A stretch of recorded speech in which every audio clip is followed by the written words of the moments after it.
not pressured, right. where you've had time to think about it, and so that it reflects truly what your decisions and your desires are.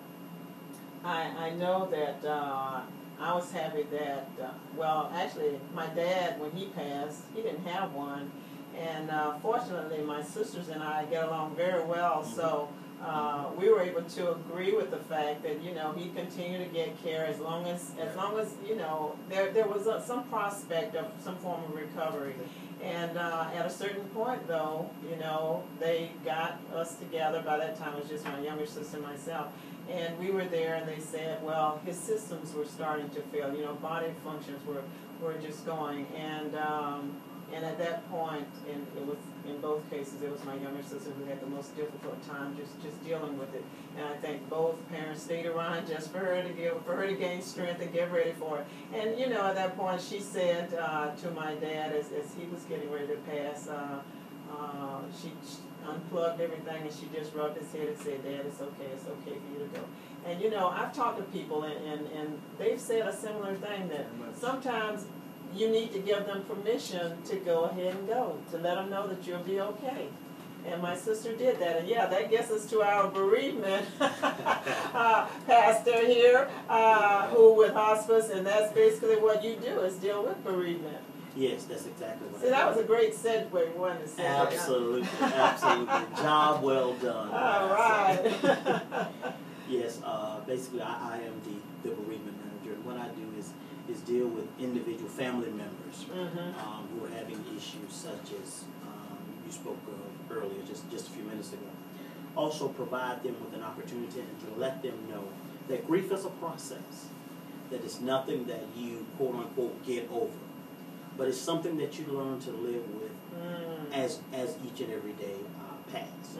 And this is what we try to do, this is what I do in my position, is try to remind people of the fact that even though you're in the grieving process, don't think you'll wake up tomorrow and everything will be magically like it was before.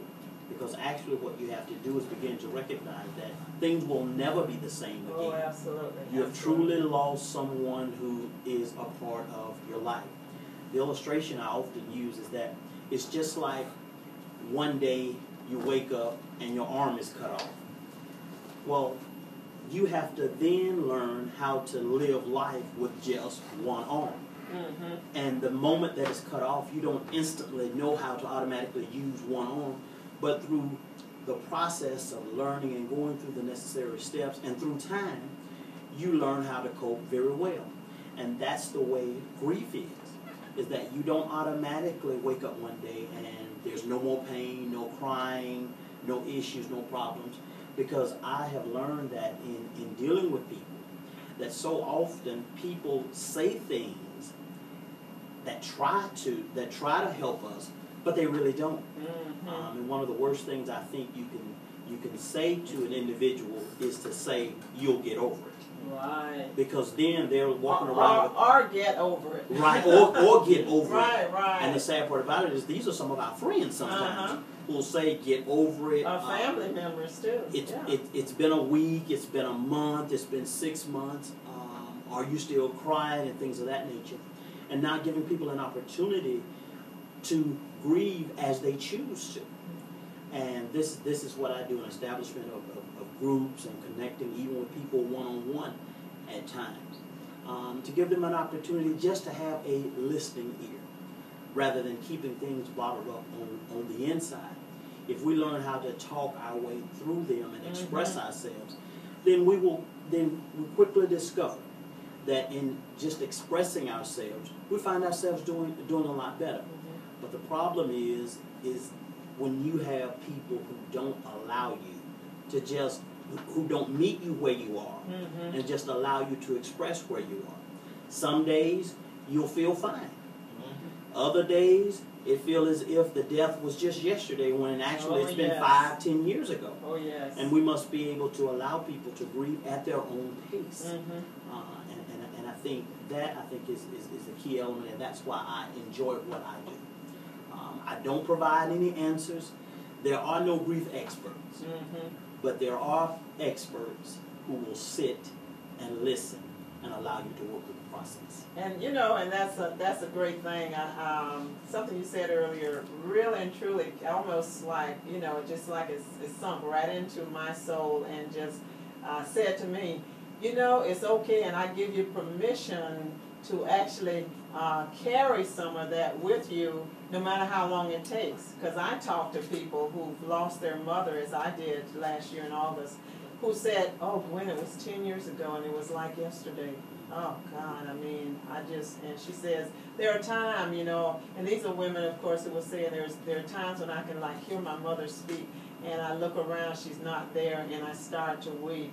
Or, you know, something about something that she used to wear, they might see, or something she gave them. Right. Yes, and you know, and then all of a sudden it just hits you that she's gone. And you know, I deal with that, and it's been like a little over a year now, and to hear from other women who lost their mothers who say, oh, it was like 10 years ago. I had one lady tell me it's been 20 plus years. Well, let me add this, because we were in a session, and I thought that I was the only one experiencing what I experienced. I cannot tell you the year. I can tell you the month that my grandmother died. I can't tell you the day. I can't tell you the year. But I can tell you all the events surrounding it. Oh, yes. And we were in one session, and there was a lady there who discovered there are other people going through that too. I thought it was just me, and I was afraid to tell somebody. Yes, because I thought something was wrong with me. And you discover, wait a minute, there's nothing with that. God has designed our minds to allow us to continue. And those things that are painful to us, the mind blocks them out. Right. I'm not walking around thinking my grandmother's still alive. I know she's not. I know that she's gone on. However, I cannot tell you the year. And I'm going to have to go back and try to figure it out. But then again, it's not important. No. What's important is that she was here, and, you know, at a certain point, she was no longer here physically. But there's so much about her that's still here. You know, when I talk, I even talk more like my mother now since she's passed. I mean, I look in the mirror and I can see my mother in me. You know, there's just so much about me that I see. You know, and I said something the other day to somebody. I said, "Gosh, I've become my mother." And somebody said, my daughter just told me that the other day, you become my grandmother. But, you know, it's something that I am proud to, you know, carry on. It's like you know, a mantle that I'm just happy to accept, because to me, my mother was a great, great, great person who I love dearly. And the part of that is being able to recognize that for all those years, she placed herself in you. Yes. You lived with her. She was a part of you. And she became a part of you. Right. And that part of you that will never die. And you know, there's another part of that too that I've kind of come to know as well. That for many of us, we really live for our parents. I mean, they are the person that we're either trying to emulate or imitate or really prove something to. And, you know, once they're gone, we've got to refine or rediscover what it is that makes us want to go on. And the fact of who you are. Because as a matter of fact, the first teacher should be your parents. Yes, absolutely. Even before a child enters school, the first teacher should be the parents. And so when you do lose a parent or that person who has been a significant part of your life ever since the very beginning, you constantly are reminded. Major void. It's a major void, but it's a process that people have to recognize and also go through as well. And you were mentioning to me too that you guys actually can start with people before their loved one even passes, and then about how long you go after that. And, you know, share that. One of the things that all hospice providers who accept federal funds are required to do is to provide bereavement care. We do it in different ways, but to provide bereavement care up to 12 months following the death of the loved one. But one of the things, as you were talking earlier, that I wanted to go back to is the fact that by having your loved one become a hospice patient, it begins the process of dealing with the reality of that person's pending death. And then you can talk to them about the things. that you wanted to know. Yeah, or you wish you talked about Right. before they Right. pass, you know. And so yeah. it gives you an opportunity. Grandma, tell me about. Daddy, tell me about. Mama, tell me about. And to discover those things that, if we knew when we were going to die, and that's what hospice allows us to do, to have some predictability, to say, the questions that I would have asked. Now, I just want to say that because you become a hospice patient doesn't mean that you're going to die. There are many people who have become hospice patients, gotten stronger, the condition has changed, and they stop being a hospice patient. You can change your mind. One of the things about hospice is that you have to give up curative care and go for comfort care, but you change your mind. So you know what? I think I want to fight this thing. You have that right to say, I'm now going to come off being a hospice patient and go back to being a patient that's seeking a cure. You can do that. And the system, the health system in this nation allows you to do that, to make choices. But if you don't know that you have the choices, right, then you won't exercise them. And again, that's what part of my major job is to educate the community to know that you have choices. And when people know they have choices and they understand that they're empowered to make those decisions, we have to then trust that people make the decisions that are best for them. What's good for me might not be good for you, but it is about that person. And collectively with that family, because one of the things that we do, we care not only for the patient, we care for the family. And we just want everyone, as I've said over and over again, to be able to have the highest quality of life. And that includes the caregivers, the family members, and the patient. Because we're patient focused. It is about the patient, but we understand that we have to care for the whole family. And I know you've mentioned that this really isn't all for, or it's not just about older individuals or, more senior individuals. But there was a church member that we had who they really thought was going to die, or that it was imminent. And he went into hospice care, went to the hospice facility and everything. And we, people just started going and visiting him and the like, and he just loved to sing, and he would just be singing and singing away and everything. Next thing we knew, they were moving him out of hospice, back to the nursing home, where he continued and lived for another 2.5 years. I spoke to a woman one time who I was in a group setting, and I said, who here has any experience with hospice? And she raised her hand, and she said, 5 years ago, they brought me from down south up here to Daytona to be with my mother. I was in an ambulance, and they'd only given me such a short time to live, and that was 5 years ago. You see, God is still in control. That's right. God still has the final word. And one of the things, as a pastor, I never tell people that God took your life from you.